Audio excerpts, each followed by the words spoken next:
We are live. We are live. We are live on Facebook. We are live on YouTube. What is up, people? I do apologize. I was at the radio station just earlier, and I think a lot of folks had saw me on the stream, and I was doing my best and darnest to figure it out on my own. The usual sound tech that is at Bond wasn't there, and I followed all this necessary steps for it to work. But the soundboard just wasn't bringing in sound. So I mean, I even tried to soldier through and uh, uh, and get it, and just go through my program for my listeners who are listening on air in Haiti. Did my best to do that, and that's why you saw if you guys were watching. I did try to stick around, but then I realized it wasn't necessarily anything I did from a configuration standpoint of the stream, but instead it was strictly the soundboard itself, where you're supposed to be talking, wasn't accepting my mic sound. So I wasn't sure if it was plugged in or not. So when I realized that, I was like, well, it is certainly a lost cause. And let me just come back, bring it back to the office here and just finish the conversation, because I have a real good, real important stream and program for you guys, and I didn't want necessarily you guys to miss it. Anyways, Haiti Biz News Show, Monday to Friday, bringing you news as keep you informed, engaged, and reacting the most optimal way for business, investment, entrepreneurial activity. Today is the 6th of September. Let's talk about it. All right, let's talk about it. And we're just gonna, again, quick announcements. We're gonna be out on it's gonna be out and about next week, so I won't be at. There's no chance for the Bonge to happen second time, just because I won't be in town to be at Bonge. But certainly, we do hope we'll try to make sure we get over any bugs, issues, and problems when we are back. And also, again, check out the Rev Cinema. It's on YouTube. It's a movie theater in Haiti, just everything you can imagine that you would want at a movie theater. They have it over at Bunch. That's on my mind. Over at the Rev Cinema, right? So do check that out. I got that video, right now on YouTube. See Genti. Okay, so check that out. Right. So social media, right? We had a analysis come out by SafeTech. SafeTech is a research company, actually Haitian-based research company. That I must say, I'm very impressed with this company. They're doing some really good stuff using data. They go out, they survey. They go out and they survey. They go out and survey Haitians out in the community, out wherever they are, and do analysis on the responses, and then present those analysis. And they do analysis on social media, which we'll be talking about today. They do analysis on traditional banking. They do analysis on mobile money, and they do analysis on things that are on a social economic spectrum, and they do analysis on religion. All things that are really interesting. And then you should go check them out. SafeTech, SAFITEK research. Feature them in the past. We researched them in the past on Haiti Biz News Show, but this is a newer study that they just came out with, and so let's talk about some of the things we're seeing. We see at the age of 15, all right. So ages 15 and over, and for Haitians residing in the metropolitan area, 94% of smartphone users, 94% of smartphone users say that they were connected to social networks. Right, 94%. That's incredible. At 15 and over, 94% are connected to social media. Right now, of those who are connected, of that 94%, we have 85% using WhatsApp. So WhatsApp is the clear, hands down favorite and winner for Haitians using social media. Right, and I think we all know this. If you're watching this, I think we all know this. Right. Then we have Facebook. Facebook at 55% of Haitian users using Facebook, and I can attest to that. Facebook is incredibly ubiquitous here in the country. As someone who is here, and I'm using Facebook to tell you if you're looking to do a Haitian business and you don't have a Facebook page, you're not engaging on Facebook, you're losing out. You're losing out on a massive market. I tell you that. And then next, at a very big drop off, is 15% is YouTube. Okay, YouTube's only at 15%, and then we have Instagram and Twitter at 6%. Okay, meaning there's a lot of room to grow. Those software have a lot of room to grow, and so early adopters of marketing on those streams certainly have a lot to gain. Or it could also mean that there just isn't much interest, right? But we'll see in the long run. I am always someone who says, what's the cost of promoting on those streams? Give them to running a business. What's the cost? And the cost is literally just pressing a button called upload, right? Pressing a button called share, right? And so I don't see why not, to use those mediums, right? So there's no real difference between men and women, right? Those percentages are going to stay the same between men and women, but there is a major difference between, and also no major difference between, those over 15 and those over 35, right? Those brackets. But there does become a significant difference above the age of 55. It's at age 55 we start seeing that only 67% of smartphone owners are using social networks, right? Versus 96% between 15 and 34, right? So 7%. So again, if your target audience, right? If your target audience is 55 and older, social media probably isn't going to be where you want to be spending your money, your advertising dollars. Okay. 91% of those surveyed said that they did not have internet connection at home. 91% said those surveyed did not have internet connection at home. Okay. 60% of smartphone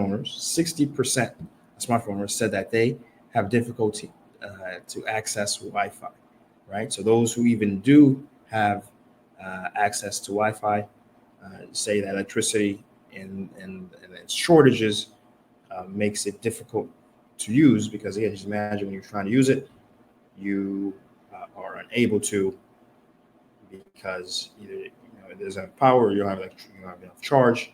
This goes on and on, right?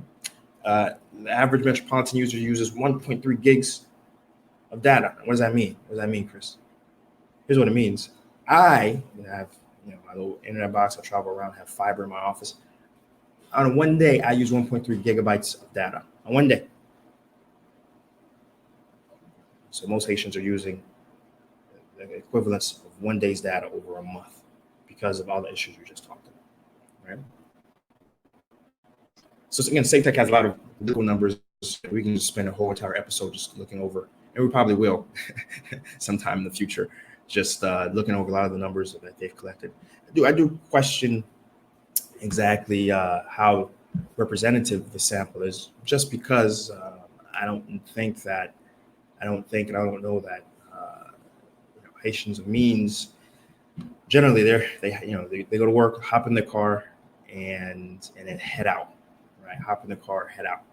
Unless you're going straight to their homes, I find it how exactly you interview them to make sure we're getting a generally representative sample. Because if you pop on any street in Port-au-Prince and you just start asking random people, yes, you get some numbers. Yeah, you get a representative sample of the people who are walking. But again, the people who are able to drive, I question. Right, and the middle managers, the folks of means. There's a middle class here, but it's very small. It's a sliver compared to more developed countries. I really am curious, are we able to get to them? So that's a question for SafeTech. One of these days, I'll get my representative on, and we'll get them on the program, and we'll chat with them. The next news story is about the Industrial Development Fund. Now, this is a fund. This is an institution under the central bank, the Bank Republic de Haiti. Okay, and they have a current endowment of about 7 billion to 5 billion good. I was checking out their different sources to see where I can get some numbers on their endowment, and what that means to to you guys, it's equivalent to about 85 to 60 million dollars of an endowment fund. Now, what does that mean? That means that you know what does it mean in general, right? What does an investment fund do specifically? Now, the fund itself specifically, it's the purpose. I'm going to read it straight out of how they describe it. The purpose of the fund is to promote the development of the private sector of Haiti by taking charge of financing needs of small, medium businesses, SMEs, right? So again, it's a development fund, as you would imagine, and creating value,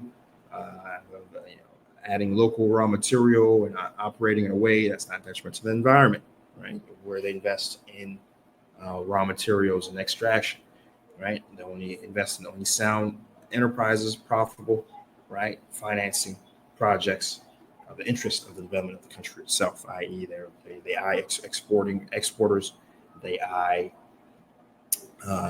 companies that are able to hire in large mass, right? And about 20 to 25% of their fund is allocated to agriculture and the agro industry, right?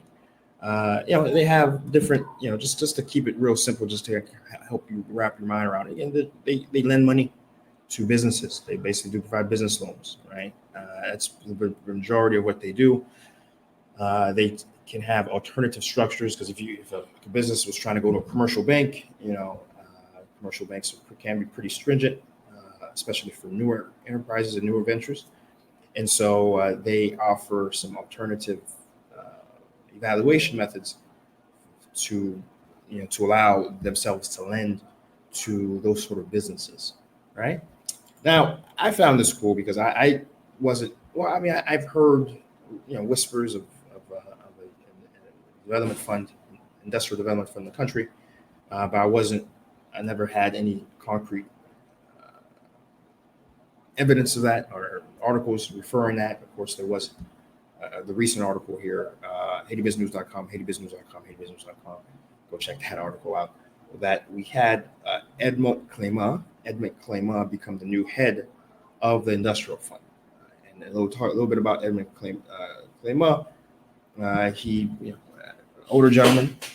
He went to the University of Quebec, master's and BA in accounting, analyst. And he worked through many organizations within the Haitian government, including the Ministry of Public Works, including Teleco when it was around. He was like the head controller. Most recently, he was a professor at the State University of Haiti, in addition to being the head of the order, effectively the Order of Chartered Professional Accountants in Haiti, an association. So he's been doing quite a bit on his side, and he certainly seems qualified to hold the position. That's one thing that folks really don't appreciate, is that there are quite a bit of qualified people that make up the bureaucracy of the Haitian government.